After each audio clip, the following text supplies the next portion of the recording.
I was almost a school shooter.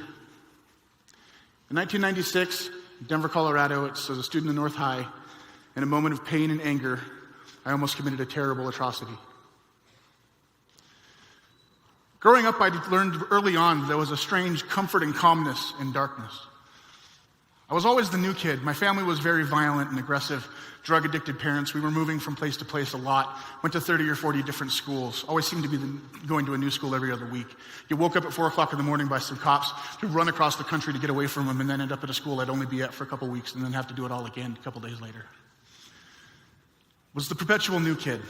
And since I also had such an unstable household, wasn't helped by the fact that I smelled really bad because I never had a shower or didn't really have any clean clothes, so I never really had any, all my clothes were dirty and torn.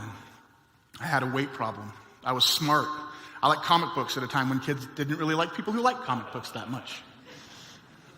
So every time I went to a new school, it was a whole new set of bullies. They'd do things like walk up to me and shoot me with a harpoon like I was a whale, or dump food on my head because I said I was too fat. But the bullying wasn't just at home, or wasn't just at school. It happened at home a lot too. I was told I was worthless by just about everybody in my life. And when you're told you're worthless enough, you will believe it. Then you're going to do everything you can to make everybody else agree with it too. And so I did. I wrapped that darkness around me like a blanket and used it as a shield. It would keep the few that would agree with me close, but it kept everybody else away. I always had heard in life that there was good people and bad people. I must be one of the bad people, so I guess I would have to just do what I was supposed to do. So I got really aggressive. 12, 13 years old, I got really into heavy metal music, and I was the mosh pit when I went to concerts. The abuse just never seemed to stop. I got into cutting around 14 or 15 because I figured that there was all this extreme emotion going on in my life I had absolutely no control over. Had to find some way to find control over something, so I took to cutting myself. I still have the scars to this day.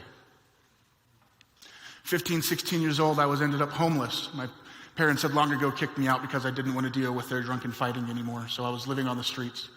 I had thought I had pushed all my other friends away too, shoved them all away by lying to them or stealing from them or doing everything that my family taught me how to react to everybody, which was the complete wrong way of how to react. But I had no idea. I was just going on what I was taught. Finally, 16 years old, I'm sitting in my best friend's shed, who I thought I had already pushed away too by stealing from him and lying from him, laying in this shed with the roof wide open, rain pouring down on me into a dungy gray chair that was covered in cobwebs and dirt, hadn't been touched in months. And I'm sitting there with my arm covered in blood, knowing that if I didn't do something, I was going to kill myself soon. So I did the only thing I could think of to do. Grabbed a phone book and I called social services. So when I went to social services, sadly, they didn't just bring me in there. They also took my mom in there too, who happened to be one of the largest sources of my pain growing up. And since she had spent her entire life running from place to place and dealing with social workers and police officers, she knew exactly what to say to get me to get them to believe that I was just making it all up. It was all just an act. I was just doing it for attention. And then they sent me home with her. And as they sent me home with her, she turned to me and she said, "Next time you should do a better job and I'll buy you the razor blades." My heart just got ripped out of me at that point completely. That darkness that I've been staring at for so long, I just ran headlong into it. I had nothing left to live for. I literally had nothing to lose. And when you have nothing to lose, you can do anything. And that is a terrifying thought.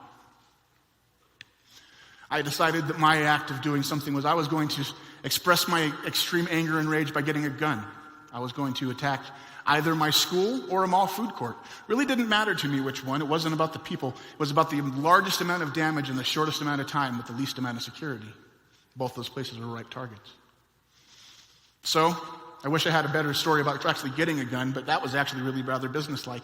There was some gangbanger kids near my school. It was back in the mid-'90s when gangs were still a rather major problem in North Denver schools. And this kid had seen me, he knew me from my family, and he'd sold drugs to them before, and he knew that I wasn't really in school, I was just always at school, so he knew I wasn't a narc or anything like that. But didn't know him anything more than a first name, but that didn't really take anything more than that. I knew that they had access to guns, they talked about it all the time. So I went up to him and said, "Hey, can you get me a gun?" "Sure, get me an ounce." "All right, give me 3 days." That was it. I was waiting to get myself a gun so I could kill a lot of people. But thankfully I wasn't alone in that darkness. That best friend who had saved me, I was sleeping in his shed, he saw this place that I was in. Even though I had stolen from him and lied to him and took in his belongings and ruined it all, he didn't care. He still brought me in and showed me acts of kindness. Just simple acts. It wasn't the kind of overbearing kindness where they come to you and they say, is there anything I can do to you? Is there a program I can get you in? Is there something I can do to make you better? How can I help you? It was literally just sitting down next to me. Hey, would you like a meal? Let's watch a movie. Treat it like it was a Tuesday. Treat me like I was a person. And when someone treats you like you're a person, when you don't even feel like you're human, it'll change your entire world. And it did to me. He stopped me with his acts of kindness from committing that atrocity that day. If you see someone who's in that spot that needs that love, give it to them. Love the ones you feel deserve it the least because they need it the most. It'll help you just like as much as it helps them. We're in a really big, dangerous spot right now with this trend of arming the teachers and looking out for the kids who might be the threat in schools and maybe turning them into the FBI. What's that going to do to a kid who's in the position that I was in 25 years ago, who's alone and depressed and abused and is just sitting there hurting, and someone thinks that they're a threat? So he gets turned into the FBI, and 1 month of pain turns into a lifetime of legal trouble because one person thought he was going to be a problem. Instead of looking at that kid like he's a threat, look at him like he might be a friend. Look at him like you might be able to bring him into your fold. Show him that it's just a Tuesday. Show him that he's worth it. Show him that he can exist in this pain, even though it's intense, that at the end of it, there is a light at the end of the tunnel.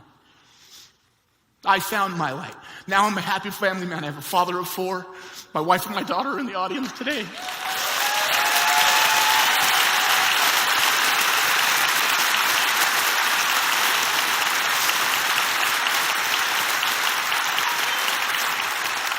And even bigger than that, the friend who saved my life, he's in the audience today too. Because friendship doesn't have to really die.